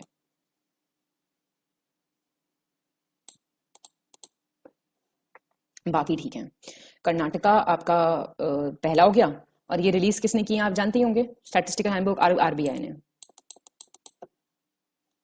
70 सूक्ष्म लघु एवं मध्यम आकार की इकाइयों सहित अधिकतम संख्या में कारखानों के संबंध में गलत विकल्प का चयन करें। भारतीय राज्य पर सांख्यिकी पुस्तिका से। ये किससे रिलेटेड है? Respect to maximum number of factories including micro small and medium size units. ठीक है, तो रैंक दी हुई है, देखो आप एक बार, क्या लगता है आपको? डी, उत्तर प्रदेश नहीं है। देखो तमिलनाडु टॉप पे है, ये ठीक है, ये ठीक है, ये ठीक है, और इस यूपी फिफ्थ पे है। ठीक है, यूपी का फिफ्थ है, और फोर्थ पे कौन है? फोर्थ पे आपका है आंध्र प्रदेश, और यूपी आपका फिफ्थ पे। 71 उत्तर प्रदेश बजट 2023-24 के संबंध में सही विकल्प का चयन करें। वर्ष 18-19 के दौरान बोया गया शुद्ध क्षेत्र 165 लाख हेक्टेयर रहा है। नेट एरिया सोन 2018-19 में कितना? 165 लाख हेक्टेयर। वर्ष 2018-19 के दौरान एक बार से अधिक बोया गया क्षेत्र 103 लाख हेक्टेयर रहा है। Area sown more than once कितना रहा है? 103। सही बताओ कौन सा है? ये छोटे छोटे फैक्ट्स हैं जिन पे आप कम ध्यान देते हो, आपको लग रहा होगा थोड़ा सा हैवी, पर कोई बात नहीं, सह लो थोड़ा सा। नेट एरिया सोन आप जानते हैं 165 हो गया, और मोर देन वंस जो है वो आपका 103 हो गया, याद रखना। 72 उत्तर प्रदेश बजट सेम के अनुसार गलत विकल्प का चयन करना है हमें। वर्ष 2018-19 के दौरान एक से अधिक बार बोए गए क्षेत्र का प्रतिशत शुद्ध बोए क्षेत्र का 6.24 है रहा है, मतलब percentage of area sown more than once has been 6.24% of the net area sown. और 18-20 के दौरान शुद्ध सिंचित क्षेत्र 143.9 लाख हेक्टेयर रहा है। नेट इरिगेटेड एरिया इनकरेक्ट पूछ रहा है, इनकरेक्ट है आपका पहला। देखिए जो परसेंटेज रहा है ना area of sown more than once वाला, वो रहा है 62.4%, 6.24 नहीं, 62.4, और ये ठीक है बिल्कुल। तो ये पॉइंट यहां आएगा आपका। 73 वर्ष 2018-19 के दौरान फसलों की सिंचाई के लिए निम्न में से किस स्रोत का सर्वाधिक उपयोग किया गया है? Which of the following source has been used the most for irrigation of crops during 2018-19? नहर, कैनाल, नलकूप, ट्यूबवेल, झील, लेक, टैंक। टैंक तो टैंक है, बताओ। तो बी हो जाएगा, नलकूप। ट्यूबवेल से सबसे ज्यादा ट्यूबवेल्स का प्रयोग किया गया है सिंचाई के लिए। तो आप देख सकते हो कैनाल्स का किया गया है 15.2%, ट्यूबवेल्स का है देखिए बहुत ज्यादा है ट्यूबवेल्स का, तो ये तो सही मतलब 74.6%, लगभग 75%, और टैंक्स और लेक्स वगैरह ही 0.6 हैं, तो छोटे मोटे हैं। 74 निम्नलिखित में से सही विकल्प का चयन करें। Select the correct option. आर्थिक सर्वेक्षण 2022-23, इकोनॉमिक सर्वे 22-23, उपभोक्ता मूल्य सूचकांक पर आधारित मुद्रास्फीति 6.8% रही है। Inflation based on consumer price index कितना? 6.8। थोक मूल्य सूचकांक पर आधारित कितनी? 11.5। Inflation based on wholesale price index. और विदेशी मुद्रा भंडार दिसंबर 2022 के अंत में $563 बिलियन रहा है। फॉरेन एक्सचेंज रिजर्व जो रहे हैं वो $563 बिलियन रहे हैं। बताइए भाई, इकोनॉमिक सर्वे तो इंपॉर्टेंट है सबसे डॉक्यूमेंट। बताइए आंसर क्या हो जाएगा इसका? तो सारे सही हैं बिल्कुल, याद रखिए प्लीज इसको आप। Inflation, consumer price index, wholesale price index के बीच में डिफरेंस क्या होता है? कमेंट करके बताएंगे जरा मुझे। सीपीआई वर्सेस डब्ल्यूपीआई, कुछ कुछ कॉन्सेप्ट्स हैं जो तैयार करते चलिए, कमेंट करिए जरा डिफरेंस। 75 निम्नलिखित में से गलत विकल्प का चयन करें। Select the incorrect option. कृषि एवं किसान कल्याण मंत्रालय विभाग ने हाल ही में वर्ष 22-23 के लिए विभिन्न बागवानी फसलों के लिए क्षेत्र और उत्पादन का तीसरा अग्रिम अनुमान जारी कर दिया है। The ministry of agriculture and farmers welfare has release the third advance estimates of the area and production of various horticulture crops for the year 22-23।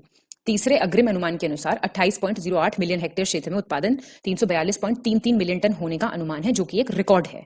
Third advance estimates के according production is estimated to be 342.33 million tonnes, which is a record. Incorrect बताओ। क्या हो जाएगा इसका answer? पहला गलत है। क्यों गलत है पहला? देखो, जो मिनिस्ट्री ऑफ एग्रीकल्चर और फार्मर्स वेलफेयर ने डेटा रिलीज करा है ना थर्ड एडवांस एस्टिमेट का, तो ये जो आपका करा है ये 2021 से 2022 के लिए जारी किया है, ठीक है, 22 के लिए। और ये बात बिल्कुल ठीक है, 342.33 मिलियन है इस एरिया में, जो कि एक रिकॉर्ड है। हल्का सा आइडिया लेके चलो, कोई बहुत हर चीज आप बोलोगे अभी, मुझे पता है कमेंट्स आएंगे बहुत सारे, ये भी याद करना है, ये भी याद करना है, नहीं, सारी चीजें ऐसे याद नहीं करनी है। बात है कि आपको एलिमिनेशन पता होना चाहिए और थोड़ा सा टेस्ट में प्रैक्टिस करके आइडिया लग जाता है, ठीक है। चलिए 76 देखेंगे। वर्ष 2021-22 के बागवानी फसलों के क्षेत्रफल एवं उत्पादन के तीसरे अग्रिम अनुमान के अनुसार निम्नलिखित में किस बागवानी फसल के उत्पादन में वृद्धि दर्ज की गई है? ये पूछ रहा है, increase in the production of which of the following horticulture crop has been registered as पर the third advance estimates of area and production. ठीक है, 2021 और 22 का डेटा है। Onion, potato, tomato. क्या होगा इसका आंसर? इसका आंसर हो जाएगा ए। ठीक है, देखो अगर बात करें थर्ड एडवांस एस्टिमेट्स की, तो अनियन का प्रोडक्शन हुआ 31.27 मिलियन टन्स, पहले 26 समथिंग था। पोटैटो का हुआ 53 कुछ, टमाटो का हुआ 20 कुछ। ठीक है, ठीक है, और टोटल हुआ 342। टोटल एक बार देख लो, हल्का सा पूछ सकता है कई बार। तो आपका जो टोटल हुआ ना वो कितना था? 342.33 मिलियन टन्स। ठीक है, और वेजिटेबल्स का हुआ, फ्रूट्स का हुआ करीब 107.24 और वेजिटेबल्स का हुआ 204.84। एक रफ आइडिया के लिए। 877 निम्नलिखित योजनाओं कार्यक्रमों को कालानुक्रमिक क्रम में व्यवस्थित करें। Arrange the following schemes programme in chronological order. Indira आवास योजना, जवाहर रोजगार योजना, केंद्रीय ग्रामीण स्वच्छता कार्यक्रम। ठीक है, तो ये देख लो क्या होगा इसका। आपको ईयर पता होने चाहिए तभी आप कर पाएंगे अरेंज। 1, 3 एंड 2। तो इसका क्या हो जाएगा? देखिए ये आपकी 7th 5 ईयर प्लान के टाइम की है। तो एक तो ये चीज, इसका टाइम पीरियड क्या था? 1985 से 90। तो इंदिरा आवास आपकी हो गई 1985, जवाहर रोजगार आपकी हो गई 1989 और ये आपका हो गया 1986। 78 निम्नलिखित में से सही विकल्प का चयन करें। Select the correct option. 8वीं पंचवर्षीय योजना, 8th 5 year plan, national rural health mission. 9वीं पंचवर्षीय योजना, राष्ट्रीय जननी सुरक्षा योजना। और 10वीं का राष्ट्रीय बागवानी मिशन। 11वीं का राष्ट्रीय खाद्य सुरक्षा मिशन। क्या हो जाएगा इसका आंसर? थर्ड और ये, एक मिनट, थर्ड और फोर्थ। देखो पहले तो आपका, आप 10th 5 ईयर प्लान का समझो, 10th 5 ईयर प्लान वाली हैं ये स्कीम्स। तो 10th 5 ईयर प्लान का जो आपका टाइम पीरियड था वो था 2002 से कितना हो जाएगा? 2007।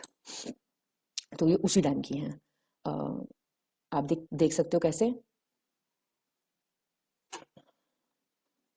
एक मिनट, आपका 10वीं जो ये था ना, एक मिनट, इस क्वेश्चन में ना कुछ गड़बड़ है। एक मिनट। हाँ, 10वीं का हो गया राष्ट्रीय ग्रामीण स्वास्थ्य मिशन, ये आपका 10th का ही है। ठीक है, 2005। और जननी सुरक्षा 2005 और बागवानी है आपका 2011वीं थी, 2007 से 12। ठीक है, और 11वीं में था आपका फूड सिक्योरिटी मिशन। ठीक है, 11th में। तो वो आपका हो गया 2007, ये आप देख चुके हैं पहले।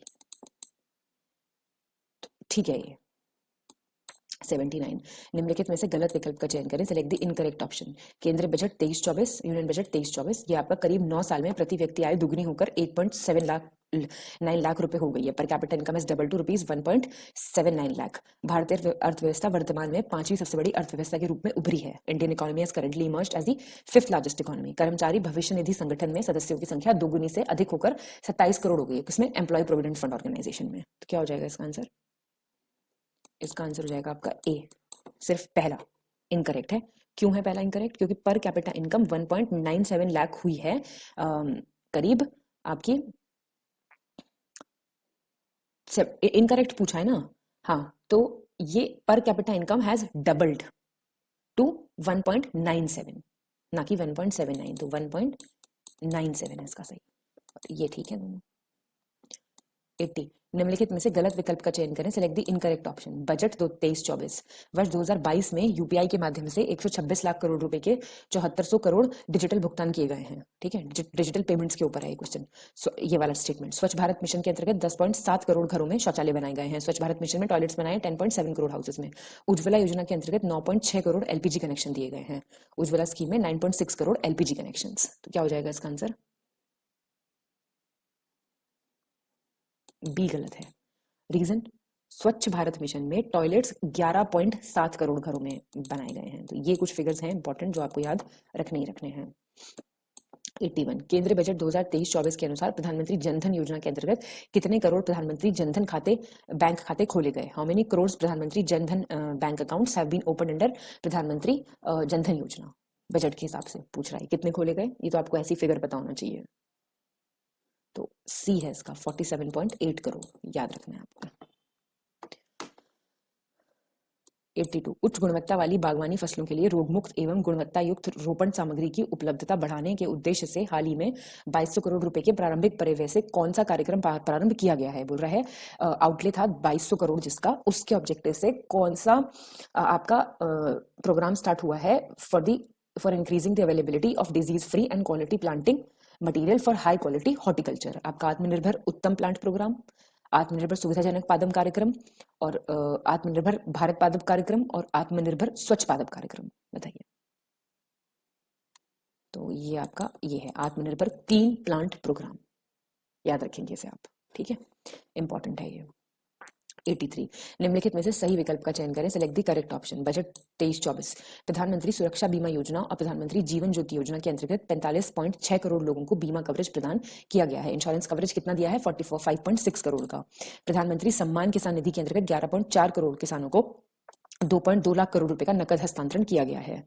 और केंद्र अगले 3 वर्षों में 3.5 लाख जनजातीय विद्यार्थी के लिए 740 एकलव्य मॉडल आवासीय विद्यालयों में 38,800 अध्यापकों तथा सहयोगी कर्मचारियों को नियुक्त करेगा। बताइए क्या होगा इसका आंसर? इसका आंसर होगा बी, सेकंड और थर्ड। ठीक है, तो इसका इंश्योरेंस कवरेज जो है वो 44.6 को मिलेगा। किसमें? प्रधानमंत्री सुरक्षा बीमा योजना में 44.6। तो इसका फिगर ये जो है आपका ये गलत दिया हुआ है, बाकी ठीक है बिल्कुल। 84 निम्नलिखित में से सही विकल्प का चयन करें, सिलेक्ट द करेक्ट ऑप्शन। ये कुल रुपए आए और नई कर की दरें प्रतिशत, तो ये तो आपको देखना पड़ेगा। इनकम टैक्स स्लैब्स दी हुई है ये, तो इसमें से सही कौन सा है? सही है आपका डी, ये 30% हो जाएगा इतने से ज्यादा। ठीक है, रेट्स देख लेते हैं हम इसमें। 3 लाख तक तो कुछ नहीं है। ठीक है, 6 से 9 ये 10 है, मतलब समझ गए ना। और फिर आपका 9 से 12 तक है 15, और आपका 12 से 15 तक है 20, और ये ठीक दिया हुआ है। ठीक है, 85 निम्नलिखित में से गलत विकल्प का चयन करें। तो 85 हम देखेंगे, केंद्रीय बजट 2023-24 के अनुसार राजकोषीय घाटा सकल घरेलू उत्पाद के 5.9% रहने का अनुमान है। यूनियन बजट का फिस्कल डेफिसिट जो है according to the union budget ये 5.9% रहेगा ऑफ जीडीपी। और वित्तीय वर्ष 2023-24 में राजकोषीय घाटे को वित्त पोषित करने के लिए दिनांकित प्रतिभूतियों से निवल बाजार उधारियां 11.8 लाख करोड़ रुपए अनुमानित हैं। To finance the fiscal deficit in the financial year 23-24 the net market borrowings from dated securities are estimated at rupees 11.8 lakh crore. गलत कौन सा है? कोई भी नहीं, दोनों ठीक है। और आप मुझे बताएंगे फिस्कल डेफिसिट तो खैर मैं आपको बता चुकी हूँ, आप मुझे क्या बताएंगे? तो ये बस आप फिगर याद रखिएगा। चलिए 86 केंद्रीय बजट 2023-24 के संबंध में गलत विकल्प का चयन कीजिए। ठीक है, ये सेंट्रल यूनियन बजट की बात हो रही है। पीएम आवास योजना का कितना हो गया है आउटले? 66% इंक्रीज कर दिया है, 79,000 करोड़ हो गया। रेलवे के लिए 2.4 लाख करोड़ रुपए की पूंजीगत निधि का प्रावधान किया गया है, जो 13-14 में प्रदान की गई राशि से 9 गुना अधिक है। मतलब जो कैपिटल फंड दिया है ना रेलवे को, दैट इज 9 टाइम्स मोर। और 5G सेवाओं पर आधारित एप्लीकेशन विकसित करने के लिए 100 लैब स्थापित की जाएंगी, जिनसे नए अवसरों, बिजनेस मॉडलों और रोजगार संबंधी संभावनाओं को तलाशने में सहायता मिलेगी। 100 labs will be set up to develop applications based on 5G services which will help in exploring new opportunities, business models and employment related possibilities. बताइए, कोई गलत नहीं है, दोनों बिल्कुल ठीक है। जो इंपॉर्टेंट वाली स्कीम होती है ना, वो आपको थोड़ा सा उनका आउटले देखना चाहिए मेरे हिसाब से। फिर से केंद्रीय बजट का क्वेश्चन है, इनकरेक्ट आपको बताना है। विभिन्न राज्यों से कुशल युवाओं को अंतर्राष्ट्रीय अवसर उपलब्ध कराने के लिए 30 स्किल इंडिया इंटरनेशनल सेंटर स्थापित किए जाएंगे। कितने? 30 स्किल इंडिया सेंटर्स। और वरिष्ठ नागरिक बचत खाता योजना में जमा की गई अधिकतम सीमा 15 लाख रुपए से बढ़ाकर 30 लाख रुपए कर दी है। Maximum deposit limit in senior citizen saving account scheme कितनी हो गई है? 15 to 30 लाख। लक्षित राजकोषीय घाटा वित्तीय वर्ष 25-26 तक 4.5% के नीचे रहने का अनुमान है। टारगेटेड फिस्कल डेफिसिट जो है वो बिलो रहेगा 4.5%। आंसर बताइए कौन सा गलत है? इनमें से कोई गलत नहीं है। ये आपको याद कराने के लिए हम ऐसे आपके वो बना रहे हैं स्टेटमेंट्स। ठीक है जी, बढ़िया। 88। फिर से केंद्रीय बजट इरिटेटिंग होता है ना क्वेश्चन, सच बताना। केंद्रीय बजट के एमएसएमई के लिए ऋण गारंटी योजना को नवीनीकृत किया गया है, मतलब रिन्यू किया गया क्रेडिट गारंटी स्कीम। 1 अप्रैल 2023 से कॉर्पस में 9,000 करोड़ रुपए के निवेश के माध्यम से क्रियान्वित की जाएगी। इसको इंप्लीमेंट किया जाएगा, इन्वेस्टमेंट दिया जाएगा इसको, मतलब फ्रेशली इसको फंड प्रोवाइड किया जाएगा 9,000 करोड़ का। और इस योजना के माध्यम से 2 लाख करोड़ रुपए का अतिरिक्त संपार्श्विक मुक्ति गारंटी युक्त ऋण संभव हो पाएगा। Additional collateral free guaranteed loan of rupees 2 lakh crore will be possible. और इस योजना के माध्यम से ऋण की लागत में करीब 5% की कमी आएगी। तो cost of loan will be reduced by 5%। Answer बताइए आप मेरे को कौन सा सही है? इसमें नहीं होगा सारा, लास्ट वाला ऑप्शन गलत है। क्यों है गलत? 5% नहीं 1% रिड्यूस करेंगे बस, नॉट 5%। ये गलत है, 1%। ठीक है, क्रेडिट गारंटी स्कीम याद रखना फिर से रिन्यू की जा रही है, पीछा नहीं छोड़ेगा केंद्रीय budget. Union budget correct option. केंद्र सरकार ने 2516 करोड़ रुपए के निवेश से 63,000 प्राथमिक कृषि साख समितियों के कंप्यूटरीकरण का काम हाथ में लिया है। मतलब कंप्यूटराइजेशन वर्क होगा 63,000 प्राइमरी एग्रीकल्चर क्रेडिट सोसाइटीज का। ठीक है, मछुआरे, मछली विक्रेता और सूक्ष्म और लघु उद्यमों की गतिविधियों को सक्षम करने के उद्देश्य से 6,000 करोड़ के लक्षित निवेश के साथ प्रधानमंत्री मत्स्य संपदा योजना की एक नई उपयोजना शुरू की गई है। न्यू सब स्कीम ऑफ प्रधानमंत्री Matsya Sampada Yojana has been launched with a targeted investment of rupees 6,000 crore. तो बताइए कौन सा सही है? दोनों ठीक है, देख के जाओ, इन्हें जरूरी है ये। ठीक है, चलो अगेन केंद्रीय बजट 2023-24 के अनुसार डैश के लिए विकास कार्य योजना के तहत अगले 3 वर्षों के लिए प्रधानमंत्री पीवीटीजी विकास मिशन के कार्यान्वयन के लिए 15,000 करोड़ रुपए का आवंटन किया गया है। यूनियन बजट 2023-24 के लिए क्या एलोकेशन ऑफ 15,000 किसके लिए? प्रधानमंत्री पीवीटीजी। पीवीटीजी कौन है? Particularly vulnerable tribal groups. तो क्या होगा, किन के लिए बताइए मुझे? 90 का क्या हो जाएगा आंसर? डी हो जाएगा ना, इनमें से कोई नहीं, क्योंकि ये कौन है? They are particularly vulnerable tribal groups. ठीक है, कितने हैं पीवीटीजी? ये रिकॉग्नाइज करती है ना गवर्नमेंट? मुझे कमेंट करके बताइए कितने हैं? 91। निम्नलिखित में से गलत विकल्प का चयन करें, सिलेक्ट द इनकरेक्ट ऑप्शन। केंद्र का प्रभावी पूंजीगत व्यय effective capital expenditure 13.7 lakh crore रुपए हो गया है। ऊर्जा परिवर्तन तथा निवल शून्य उद्देश्यों और ऊर्जा सुरक्षा की दिशा में प्राथमिकता प्राप्त पूंजीगत निवेशों के लिए 35,000 करोड़ रुपए का प्रावधान किया गया है। Provision of rupees 35,000 crore has been made for priority capital investments towards energy transition and net zero objectives and energy security. Ladakh के नवीकरणीय ऊर्जा की निकासी और ग्रिड एकीकरण के लिए 20,700 करोड़ रुपए के निवेश से एक अंतरराज्य पारेषण प्रणाली बनाई जाएगी। इंटरस्टेट ट्रांसमिशन सिस्टम बनाया जाएगा रिन्यूएबल एनर्जी के लिए लद्दाख से, और ग्रिड सिस्टम बनाया जाएगा 20,700 करोड़ का। बताइए गलत कौन सा है? कोई गलत नहीं है भाई, प्रिपेयर करने हैं ये चीजें। ठीक है, चलिए 92। निम्नलिखित में से सही विकल्प का चयन करें, सिलेक्ट द करेक्ट ऑप्शन। वही नई डेफिनेशन है ये एमएसएमई की, देखो यहां से तैयार हो जाएगी आपकी। ये बोल रहा है कि चलो आप पहले बताओ इसमें से सही कौन सा है, फिर मैं आपको एक साथ बताती हूँ, क्योंकि फिर 2 बार पढ़ना पड़ेगा मुझे। तो देखिए सही ये तीनों है। अब एमएसएमई की डेफिनेशन एक बार देख लो आप प्लीज। देखो टेबल बना सकते हो चाहो तो। माइक्रो कौन सी है? सूक्ष्म माइक्रो, जहां पे इन्वेस्टमेंट प्लांट और मशीनरी में इक्विपमेंट में 1 करोड़ से ज्यादा नहीं है और टर्नओवर 5 से नहीं है। तो 1 और 5, यहाँ पे आप अपना प्लांट मशीनरी लिख लो, संयंत्र और मशीनरी, और निवेश लिख लो इस तरफ। तो माइक्रो में 1 और 5। स्मॉल में कितना हो जाएगा? 10, इसके ऊपर ही लिख रही हूँ, और 50। 1, 5, 10, 50। और मीडियम में कितना हो जाएगा आपका? 50, और इधर हो जाएगा आपका 250। 1, 5, 10, 50, 50, 250। याद रहेंगे ऐसे टेबल बना सकते हो। तो मध्यम और लघु सूक्ष्म, और बस इस तरफ क्या हो जाएगा आपका? मशीनरी और इक्विपमेंट, और इधर है आपका निवेश। उससे ज्यादा नहीं है, बस ऐसे करके याद कर लो। ऐसे आसानी होती है याद करने में। ठीक है, ये 1 मिनट इसमें ढंग से लिख दो। 1 और 5, 10, 50, 50 और 250। ऐसे याद कर लो। 93 निम्नलिखित में से गलत विकल्प का चयन करें, select the incorrect option. HDI human development index 21-22 ranks दी हुई हैं, बताओ मेरे को। गलत है ऑस्ट्रेलिया की रैंक। देखो पहले तो इंडिया की याद करो, 132 याद रखना। स्विट्जरलैंड पहली रैंक पे है, आइसलैंड नॉर्वे सेकंड पे है, आइसलैंड थर्ड पे है। ठीक है, आइसलैंड है थर्ड पे, तो यहाँ पे आपका आइसलैंड आना चाहिए ना। और ऑस्ट्रेलिया पता है आपको, हांगकांग फिर इसके बाद और लिख लो, हांगकांग फोर्थ पे है और ऑस्ट्रेलिया जो है ये फिफ्थ पे है। 94 निम्नलिखित में से गलत विकल्प का चयन करें। हाल ही में Swiss air tracking index IQAir द्वारा जारी रिपोर्ट के अनुसार स्विस एयर ट्रैकिंग इंडेक्स, तो ये बोला हुआ है गलत कौन सी है, top most polluted, second top, third top, fourth top, ऐसे। तो वही पूरा प्रिपेयर करना है ना, तो पहले आप गलत देख लो, इसमें बी गलत है।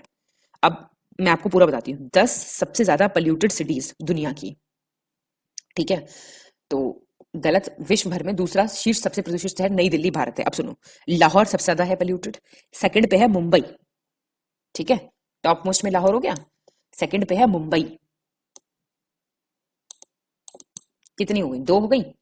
तीसरी सुनो, काबुल अफगानिस्तान, चौथी है कोहिशवांग ताइवान, फिर है बिशक Kyrgyzstan, Accra Ghana, Krakow Poland, Doha Qatar, Astana Kazakhstan और सैंटियागो चाइल। एक बार फिर से सुन के इसको लिख लो, टॉप 10 बता दी मैं। 95 द वेल्थ रिपोर्ट 2023, इससे रिलेटेड आपको गलत बताना है। शहर और प्राइम इंटरनेशनल रेजिडेंशियल इंडेक्स 2022 में उनकी रैंक दी हुई है, तो इसमें गलत कौन सा है, इसमें गलत बी है। तो देख लो, मुंबई की 37वीं है, ठीक है, बेंगलुरु की 63वीं है, सही बात। फिर आपकी दिल्ली की है 77 और मोनाको है पहला दुनिया का सबसे महंगा शहर, वर्ल्ड्स मोस्ट एक्सपेंसिव सिटी। और दूसरा कौन सा है, हांगकांग है, और तीसरा कौन सा है, न्यूयॉर्क है। तो सबसे मोस्ट एक्सपेंसिव बता दिए मैंने यहाँ पे। 96 सही विकल्प का चयन करें, सिलेक्ट द करेक्ट ऑप्शन। चुनावी लोकतंत्र सूचकांक इलेक्टोरल डेमोक्रेसी इंडेक्स में इंडिया का रैंक, और लिबरल डेमोक्रेसी इंडेक्स उदार लोकतंत्र सूचकांक, सही बताओ कौन सा है। तो दोनों सही है, देख लो। अब इलेक्टोरल डेमोक्रेसी इंडेक्स में इंडिया का पोजीशन क्या है, 108। टॉप 3 सुन लो, किसमें, पहले वाले में आपका इसमें डेनमार्क, स्विट्जरलैंड और है नॉर्वे। दूसरे वाले में कौन है, इंडिया का 97 पोजीशन है, डेनमार्क, स्वीडन, नॉर्वे। यहां जाके रहने लगो भाई, हर चीज में टॉप पे हैं ये लोग। 97 निम्नलिखित में से गलत विकल्प का चयन करें, select the incorrect option. Global innovation index, अब वही रैंक पूछी हुई है, पता होनी चाहिए, तो गलत सी है। पहले तो इंडिया की रैंक याद कर लो, 40वीं। अब टॉप 3 याद करने हैं आपको, तो स्विट्जरलैंड, ठीक है, फिर यूएस, फिर स्वीडन, फिर यूके और फिर नीदरलैंड्स।